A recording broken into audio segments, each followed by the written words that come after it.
નમસ્કાર વિદ્યાર્થી મિત્રો, હું છું કૌશલ ઠક્કર અને ટીઆર કૌશલ ચેનલ પર આપનું સ્વાગત છે। વિદ્યાર્થી મિત્રો, બોર્ડની પરીક્ષા આવી રહી છે અને તમે બધા ખૂબ જ સારી રીતે મહેનત કરી રહ્યા છો।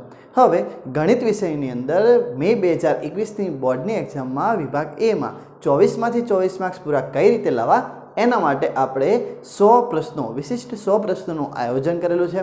આ 100 પ્રશ્નો ખૂબ જ અગત્યના છે અને પરીક્ષાની અંદર તમારો ઘણો બધો સમય લઈ શકે એવા પ્રશ્નો છે। તો આ પ્રશ્નોને સરળતાથી કઈ રીતે સોલ્વ કરવા અને તમારો સમય કઈ રીતે બચાવવો એના માટે આપણે વિડીયો બનાવી રહ્યા છે। એના ટોટલ 25 પ્રશ્નો પહેલા વિડીયોની અંદર મુકાઈ ગયા છે। આજે આપણે બીજા 25 પ્રશ્નોની चर्चा करवाना छे। तो विद्यार्थी मित्रों, आ वीडियो ने पहलेथी करीने अंत सुधी जोता रहेजो। आपणे शरूआत करीए छे। अहींया 26मो प्रश्न तमने आप्यो छे। एक अर्धगोळानो पायानो परिघ 2 पाई छे, तो तमारे तेनुं घनफळ शोधवानुं छे। हवे जुओ, तमने खबर छे के अर्धगोळानो परिघ तमने अहींया केटलो आपेलो छे? 2 पाई आपेलो छे, बराबर छे। हवे परिघનું सूत्र શું થાય? વર્તુળના પરિઘનું सूत्र થાય છે 2 પાઈ r, પરંતુ અહીંયા તમને એની કિંમત કેટલી આપી છે? 2 પાઈ આપી છે। તો 2 પાઈ બરાબર 2 પાઈ r લખું છું તો મને ત્રિજ્યા કેટલી મળી જશે? 1 મળી જશે। કેમ? કારણ કે બંને બાજુ 2 પાઈ કેન્સલ થઈ જશે એટલે r બરાબર 1 મળી જશે। હવે આપણે એનું ઘનફળ શોધવાનું છે। તો अर्धगोलकનું ઘનફળનું સૂત્ર થાય છે 2/3 પાઈ r નો ઘન, જ્યાં 2/3 પાઈ m ના m રાખીશું અને r ની કિંમત હમણાં જ આપણે શોધી 1 અહીંયા મૂકી દઈશું અને 1 નો ઘન 1 જ થશે। તો અહીંયા તમને એનો જવાબ મળી જશે 2/3 પાઈ। જોયું વિદ્યાર્થી મિત્રો, કેટલી સરળતાથી આપણે ફટાફટ આવી રીતે ગણતરી કરી શકીએ છીએ। હવે 27મો પ્રશ્ન જોઈએ।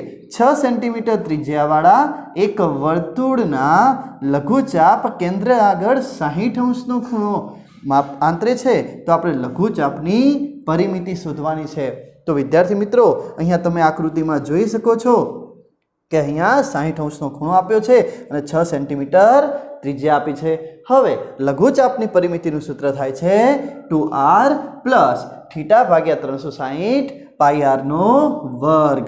તો વિદ્યાર્થી મિત્રો, અહીંયા 2m ના m રાખીશું, r એટલે કે ત્રિજ્યા અને ત્રિજ્યા આપણને 6 આપેલી છે એટલે કે 2 ગુણ્યા 6 પછી વત્તા m ના m, θની કિંમત 60 એટલે કે 60 ભાગ્યા 360 2 પાઈ r અને જે r ની કિંમત કેટલી છે? 6 આપેલી છે। હવે તમે અહીંયા ધ્યાનથી જોશો તો 0 0 કેન્સલ આઉટ થઈ જશે, છાયો છાયો 36 અને 36 36 પણ કેન્સલ આઉટ થઈ જશે। અહીંયા 6 દુ 12 થશે વત્તા 2 પાઈ અહીંયા વધ્યું છે, બાકી બધું ઉડી ગયું છે। તો 12 વત્તા 2 પાઈ એનો સાચો જવાબ થઈ જશે। बराबर है विद्यार्थी मित्रों। तो 27 नंबरना प्रश्न में अहींया तमने 12 वत्ता 2 पाई ए तमारो जवाब आवशे। लघुचापनी परिमिति शोधवानुं सूत्र पूछाय तो याद राखजो 2r प्लस θ भाग्या 360 2 पाई r। हवे आपणे आगळ वधीए छीए। 28मो प्रश्न अहींया आप्युं छे तमने सामान्य तफावत d नी किंमत 5/2 आपी छे। तो प्रश्न एवो छे के तेमां 15मुं पद ए 5मा पद करता केटलुं वधु हशे?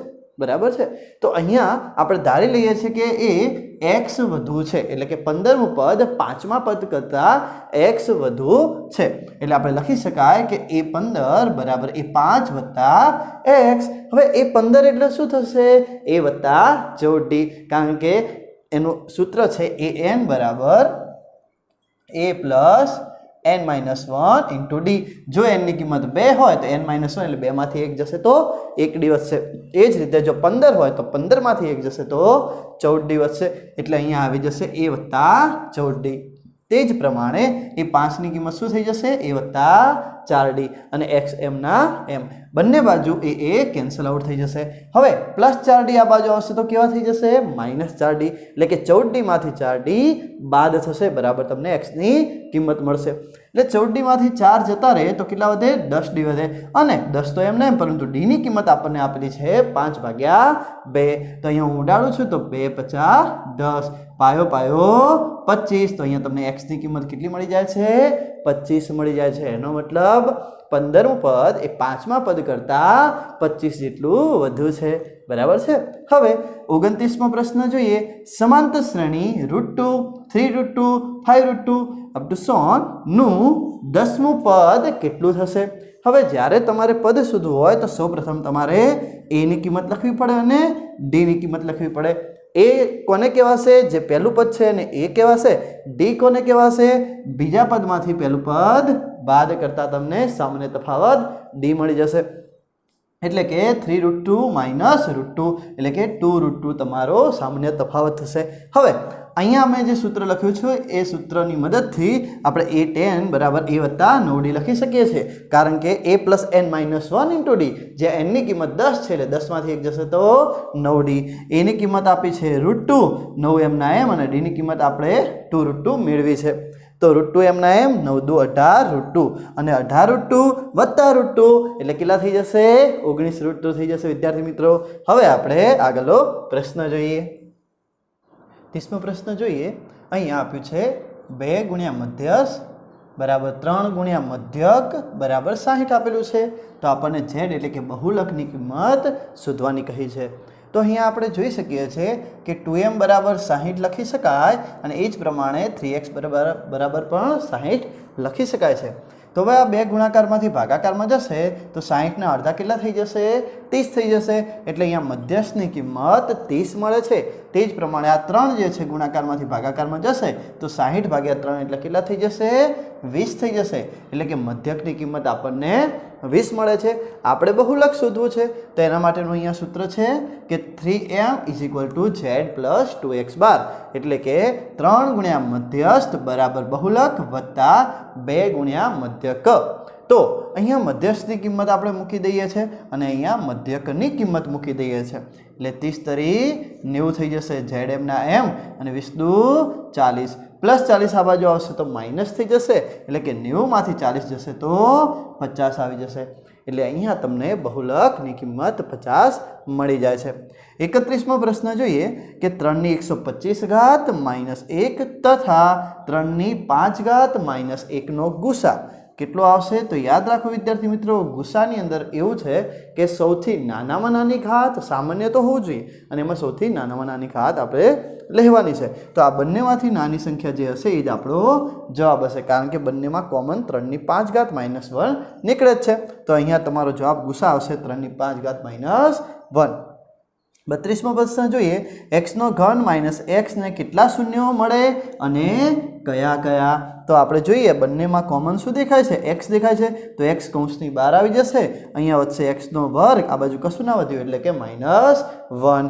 તો અહીંયા x નો વર્ગ -1, તો અહીંયા આપણે એવું પણ લખી શકાય x નો વર્ગ અને -1 નો વર્ગ, એટલે કે એક વખત માઇનસ આવશે અને એક વખત પ્લસ. કેમ? કારણ કે આપણને ખબર છે કે a² - b² નું સૂત્ર આવે એ -b અને a પ્લસ બી, એટલે એક વખત માઇનસ અને એક વખત પ્લસ આવશે. એટલે કે x -1 અને x +1, એટલે કે x બરાબર 0, x -1 બરાબર 0 અને x +1 બરાબર 0 થશે.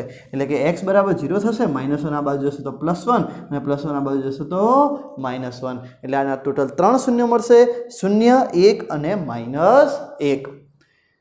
33મા પ્રશ્નની વાત કરીએ. અર્ધગોલક પર શંકુ લગાવેલું છે, બરાબર? અર્ધગોલક ઉપર શંકુ લગાવેલું હોય એવા રમકડાનું કુલ પૃષ્ઠફળ શોધવાનું સૂત્ર શું થશે? તો જો અર્ધગોલકનું સૂત્ર શું થાય છે? 2πr². એની ઉપર શું લગાવેલું છે? શંકુ. તો શંકુનું વક્ર સપાટીનું ક્ષેત્રફળ થશે πr_l. એટલે કે બંનેનો સરવાળો કરતા તમને રમકડાનું કુલ પૃષ્ઠફળ મળી જશે. એટલે આનો જવાબ આવશે 2πr² વત્તા πr_l. સિક્કાને 3 વખત ઉછાળતા મળતા શક્ય પરિણામો લખવાના છે. તો સિક્કાને 3 વખત ઉછાળવામાં આવે ટોટલ 8 પરિણામો તમને મળશે. કેમ?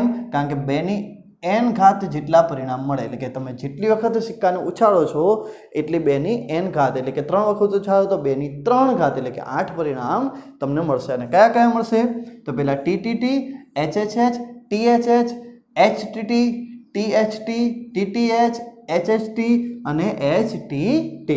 આમ કુલ 8 પરિણામો તમને મળશે. 35મો પ્રશ્ન જોઈએ કે સંભાવનાના વૈજ્ઞાનિક અભિગમની શરૂઆત સૌપ્રથમ કોને કરી હતી? તો જવાબ આવશે કાર્લ પિયર્સને કરી હતી, બરાબર? હવે આ પ્રશ્ન એકદમ બેઝિક છે અને બુકની અંદર આપેલો પણ છે, પણ કદાચ અમુક વિદ્યાર્થીના નજરમાં ન ગયો હોય તો યાદ રાખજો, કાર્લ પિયર્સને એનું નામ છે, જેને સૌપ્રથમ સંભાવનાના વૈજ્ઞાનિક અભિગમની શરૂઆત કરી હતી. હવે 36મો પ્રશ્ન છે કે અહીંયા આલેખ પરથી તમારે કહેવાનું છે કે y બરાબર px માટે આલેખને કેટલા શૂન્ય મળે. તો y બરાબર px એટલે x અક્ષને કેટલા બિંદુમાં છેદે છે? 1 અને 2 બિંદુમાં છેદે છે.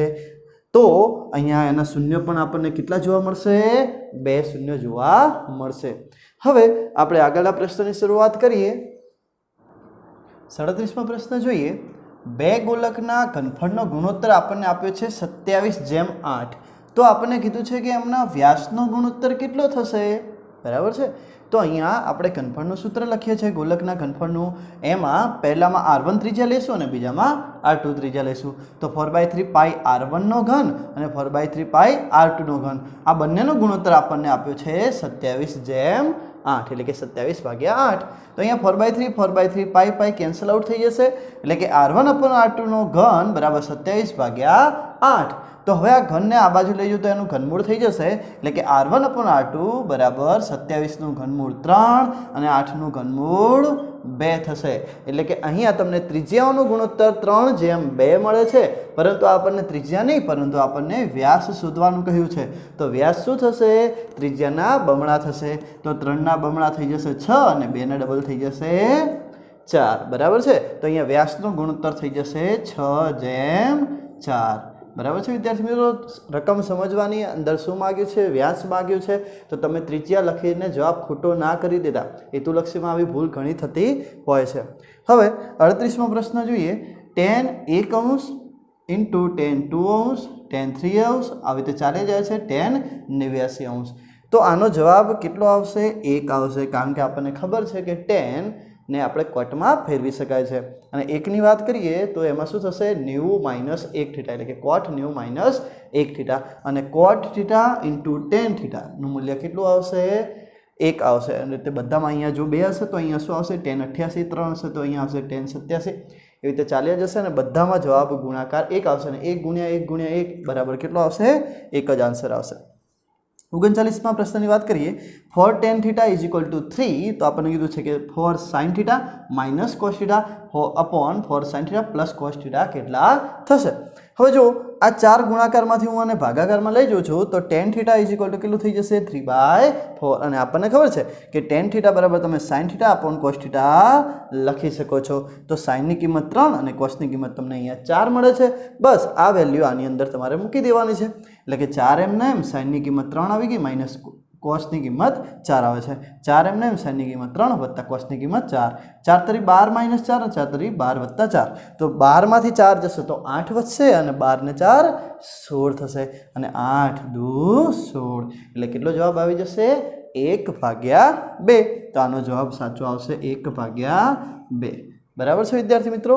40મા પ્રશ્નની વાત કરીએ કે પરસ્પર અંદરથી સ્પર્શતા શબ્દ સાંભળજો. આ બંને પ્રશ્ન એક જેવા છે, ભૂલ પડી શકે એવા પ્રશ્ન છે. પરસ્પર અંદરથી સ્પર્શતા બે વર્તુળોના સામાન્ય સ્પર્શકની સંખ્યા હંમેશા 1 થશે. ક્યારે? જ્યારે અંદરથી સ્પર્શે ત્યારે. પરંતુ પરસ્પર બહારથી સ્પર્શતા બે વર્તુળોના સામાન્ય સ્પર્શકની સંખ્યા હંમેશા કેટલી આવશે? 3 આવશે. બરાબર છે? તો આ બે પ્રશ્ન ખાસ એક વખત જોઈ લેજો. બંનેમાં શું ડિફરન્સ છે? અહીંયા અંદરથી કીધું છે અને અહીંયા બહારથી સ્પર્શવાની વાત છે. અંદરથી આવે તો 1 આવશે, બહારથી આવે તો 3 આવશે. 42મો પ્રશ્ન જોઈએ. એ પણ ખૂબ અગત્યનો છે કે બોર્ડનું રિઝલ્ટ ઓછું આવતા દરેક વિદ્યાર્થીને 10 માર્ક્સ ઉમેરતા, એટલે કે 10 માર્ક્સ ઉમેરીને ગ્રેસિંગ આપવામાં આવે છે. તો માહિતીનો ખાલી જગ્યા બદલાતો નથી. મધ્યક, મધ્યસ્થ કે બહુલક? તો એનો જવાબ આવશે હંમેશા મધ્યક, બદલાતો નથી. બરાબર છે? ફરીથી સાંભળજો. બોર્ડનું રિઝલ્ટ ઓછું આવે છે તો દરેક વિદ્યાર્થીને 10 માર્ક્સ ગ્રેસિંગ આપવામાં આવે છે. તો એમાંથી શું બદલાતું નથી? તો મધ્યક બદલાતો નથી. 43મો અને 44 પ્રશ્નો પણ ડાઉટ ક્રિએટ કરી શકે એવા છે અને આ બંને પ્રશ્નમાં તમારે ભૂલ ચોક્કસથી પડે એવા છે, એટલે ધ્યાન આપજો. અહીંયા એવું લખ્યું છે કે સિગ્મા 1 થી 10 સુધી અને કૌંસ આપ્યો છે અને xi - x બાર તો જુઓ કૌંસ હશે તો એનો જવાબ 0 આવશે. જો કૌંસ નહીં હોય તો અહીંયા જેટલી પણ સંખ્યા હશે એમાંથી એક બાદ કરી દેવાની, એટલે કે 9x બાર જવાબ આવશે. બરાબર છે. જો ફક્ત ડિફરન્સ કેટલો છે, અહીંયા કૌંસ છે, અહીંયા કૌંસ નથી, તો જવાબ બદલાઈ જાય છે. અહીંયા 0 આવે છે અને અહીંયા કેટલો આવે છે, 9x બાર આવે છે. તો યાદ રાખજો, સિગ્મા 1 થી 10 સુધીમાં xi માઇનસ x બાર જો કૌંસ છે તો 0 જવાબ આવશે, અને xi માઇનસ x બારમાં કૌંસ નથી તો 9x બાર જવાબ આવશે. બરાબર છે વિદ્યાર્થી મિત્રો. આપણે આગળના પ્રશ્નની શરૂઆત કરીએ. 45મો પ્રશ્ન જોઈએ. અહીંયા આપ્યું છે કે મધ્યકની કિંમત 54.3 આપી છે, સિગ્મા fi ui 2 આપી છે, સિગ્મા fi 25 આપી છે, અને તફાવત તમને અહીંયા h બરાબર કેટલું આપ્યું છે, 10 આપ્યું છે. તો આપણને કીધું છે કે ધારેલા મધ્યક એટલે કે a ની કિંમત કેટલી થશે. બરાબર. તો આપણી પાસે સૂત્ર છે મધ્યકનું x બાર બરાબર a plus sigma fi ui ભાગ્યા સિગ્મા fi ગુણ્યા h, જ્યાં x બારની કિંમત તમને આપી છે 54.3, a ની કિંમત a એમના એમ, સિગ્મા fi ui કેટલી આપી છે 2, સિગ્મા fi કેટલી છે 25, અને h ની કિંમત કેટલી આપી છે 10 આપી છે. હવે 5 દુ 10 અને 25 એટલે 5 5 કેન્સલ આઉટ થઈ જશે. 2 દુ 4 નીચે આવે છે ભાગ્યા 5, અને 4 ભાગ્યા 5 એટલે થઈ જશે 0.8, એટલે કે 54.3 એમના એ એમના એમને 0.8 પ્લસ 0.8 આ બાજુ આવે તો માઇનસ 0.8, અને 53.3 માંથી 54.3 0.8 જશે એટલે કે આવી જશે 53.5. બરાબર. તો આ રીતે તમે સૂત્રની મદદથી ધારેલા મધ્યકની કિંમત શોધી શકો છો. તો તમારે મધ્યકના સૂત્રો તૈયાર કરવા પડશે. બરાબર છે. મધ્યક, મધ્યસ્થ અને બહુલકના ગમે એમાંથી એક દાખલો 100% આ રીતનો પૂછાઈ શકે છે. 46મા પ્રશ્નની વાત કરીએ. એક ચોરસ અને વર્તુળના ક્ષેત્રફળો સમાન છે. આ ખૂબ જ અગત્યનો પ્રશ્ન છે. જો બંનેના ક્ષેત્રફળ સમાન હોય તો એમની પરિમિતિનો ગુણોત્તર કેટલો થશે. બરાબર છે. તો જો ચોરસનું ક્ષેત્રફળ એટલે લંબાઈનો વર્ગ એટલે l² થાય, અને વર્તુળનું ક્ષેત્રફળ થશે πr². આ બંને સરખા આપેલા છે. હવે જો હું આ વર્ગ આ બાજુ લઈ જોઉં, એટલે કે બંને બાજુ વર્ગમૂળ લેવામાં આવે તો l બરાબર શું થશે, વર્ગમાં પાઈ, અને r અહીંયા r થઈ જશે, એટલે કે r વર્ગમૂળમાં પાઈ થશે. હવે આ l ની કિંમત છે અને એકવાર બોક્સ બનાવીને રાખવાનું, કારણ કે તમારે એનું જરૂર પડશે. હવે જુઓ, ચોરસની પરિમિતિ અને વર્તુળની પરિમિતિનો ગુણોત્તર કીધો છે. તો ચોરસની પરિમિતિ ભાગ્યા વર્તુળની પરિમિતિ. ચોરસની પરિમિતિ શું થશે 4l, અને વર્તુળની પરિમિતિ શું થાય છે 2πr. અહીંયા તમે જોશો તો કે 2 દુ 4 એટલે કે અહીંયા ઉડી જાય છે. એટલે હવે વધ્યું ફક્ત 2l, તો 2 એમના, અને l ની કિંમત કેટલી છે r√5, તો અહીંયા લખી દીધું r√π, તો અહીંયા r√π લખી દઈએ છે. અહીંયા નીચે πr એમના એમ, બંને બાજુ r શું થઈ જશે, કેન્સલ આઉટ થઈ જશે. હવે જો વર્ગમૂળમાં અહીંયા પાઈની કિંમત તમે શું લખી શકો, વર્ગમાં પાઈ ગુણ્યા વર્ગમૂળમાં પાઈ. તો એક વખત વર્ગમાં પાઈ કેન્સલ આઉટ થઈ જશે, તો શું વધશે 2/√π. બરાબર. તો આ તમારો જવાબ થશે કે જ્યારે ચોરસનું અને વર્તુળનું ક્ષેત્રફળ સમાન હોય ત્યારે એમની પરિમિતિનો ગુણોત્તર હંમેશા કેટલો થશે, 2/√π. એમનો જવાબ આવશે. 47મો પ્રશ્ન જોઈએ. 28 સેન્ટીમીટર ત્રિજ્યા ધરાવતા વર્તુળના 1/4 ભાગનું ક્ષેત્રફળ શોધો. વર્તુળનું ક્ષેત્રફળ શું થાય πr², અને 1/4 એટલે કે ભાગ્યા 4, તો 1/4 πr². પાઈ એમના એમ રાખીશું. r ની કિંમત આપી છે 28 ગુણ્યા 28, તો 7 ચોક 28 થઈ જશે, અને 28 ગુણ્યા 7 એટલે કેટલા થઈ જશે 196 પાઈ. બરાબર. યાદ રાખજો, પાઈની કિંમત અહીંયા આપણે મૂકી નથી. જો પરીક્ષાની અંદર તમને પાઈ એમને આપ્યા હોય પાઈના ગુણોત્તરમાં, તો આ રીતે ગણતરી કરવી, અને જો પાઈ નથી આપી તો 22/7 તમે મૂકી શકો છો. અથવા જો તમને આપ્યું હોય પાઈની કિંમત 3.14, તો ગુણ્યા 3.14 તમે કરી શકો છો. 48મો પ્રશ્ન છે કે અહીંયા વર્તુળ આપેલું છે, અને વર્તુળમાં તમને એવું કહ્યું છે કે બંને અહીંયા જે સ્પર્શક છે એ સ્પર્શકનો ખૂણો તમને આપ્યો છે 80, અને માગ્યું છે તમારી પાસે આ ખૂણો એટલે કે POA. ફક્ત આટલો ખૂણો તમને માગ્યો છે. હવે જો જ્યારે સ્પર્શક હશે ત્યારે આ ખૂણા બંને કેવા થશે, કાટખૂણા થશે, અને ચતુષ્કોણના ચારે ખૂણા સરવાળો કેટલો થાય 360 થશે. આ 90 છે, તો આ 80 છે, તો આ કેટલો થશે, આખો ખૂણો 100 થશે. એટલે કે ખૂણો AOB એ કેટલો થઈ જશે 100 થઈ જશે. પરંતુ આપણે AOB નથી જોતું, આપણે તો POA જોઈએ છે. બરાબર. તો એના અડધા કરવા પડશે, તો 100 ના અડધા એટલે કેટલા આવી જશે 50 આવી જશે બરાબર। તો આ સ્પર્શકવાળો એક તો દાખલો તમારે પૂછાશે જ, યાદ રાખજો બરાબર। કાં તો એની તમને ત્રિજ્યા આપેલી હોય, સ્પર્શકની લંબાઈ કીધી હોય બરાબર, એ રીતનું પણ પૂછાઈ શકે। હવે જોઈએ 49મો પ્રશ્ન છે કે અહીંયા તમને કોઈ ક્યુ બિંદુમાંથી સ્પર્શક દોરવામાં આપેલું છે અને કેન્દ્ર O થી Q નું અંતર તમને 25 આપેલું છે। તમને ત્રિજ્યા શોધવાનું નથી કીધું, પરંતુ વ્યાસ શોધવાનું કીધું છે। એટલે પાયથાગોરસના પ્રમેયનો ઉપયોગ કરી તમારે પહેલાં ત્રિજ્યા શોધી દેવાની અને પછી એના ડબલ કરી દેવાના।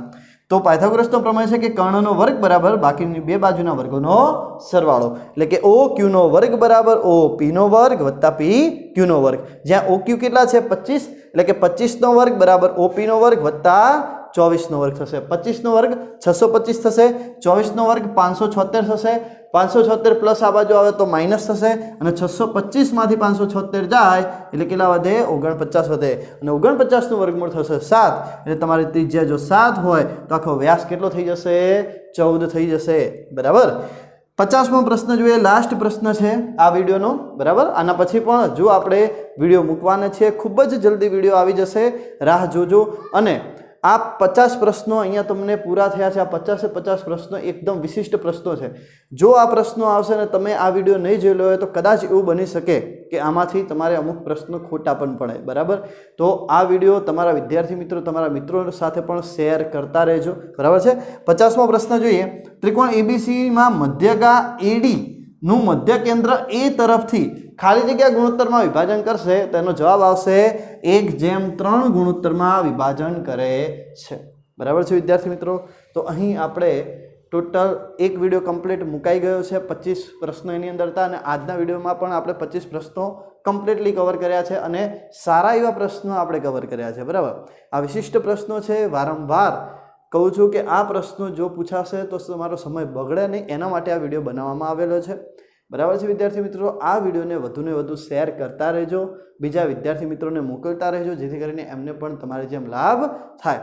અને જો તમે અમારી ચેનલ પર નવા આવ્યા હોય તો આ ચેનલને સબસ્ક્રાઈબ કરી રાખજો અને જો તમને આ વિડીયો ગમ્યો હોય તો આ વિડીયોને લાઇક આપી દેજો અને સારામાં સારી કોમેન્ટ આપજો। અને જો તમને કંઈ પણ ડાઉટ હોય તો તમે નીચે આપેલા મોબાઈલ નંબર પર મને પર્સનલી મેસેજ પણ કરી શકો છો। નવો વિડીયો આવે ત્યાં સુધી રાહ જોતા રહેજો। જય શ્રી કૃષ્ણ।